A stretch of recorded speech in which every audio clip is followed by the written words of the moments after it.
Touchdown na ang Love Team Barda kapuso primetime Princess Barbie Forteza ug ang pambansang ginoong David Licauco sa South Korea alang sa ilang shooting. Andam na magpakilig ang Barda sa ilang mga fans alang silang bagong salida nga That Kind of Love. Excited na ang duha sa ilang mga karakter nga dadon. Pipila kagabi na lang mga kapuso ato nang mailaila ang bagong grand winner sa The Clash Season 5. Usa sa mga excited sa grand finale night ang pambato sa Bicol, ang sexy songstress nga si Mariel Reyes. Si Mariel Reyes nga taga Legazpi City, Albay, nag-flashback aron maangkon ang kadaugan ug matuman ang pangandoy sa ginikanan nga matagaan og dissenting balay.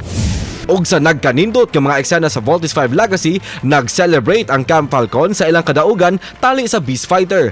Apan taliwa sa selebrasyon, adunay gipalaila nga bagong Beast Fighter ang Bawazenian Empire. Kung unsa kini, atangi sa Voltes 5 Legacy pagkahuman sa 24 oras.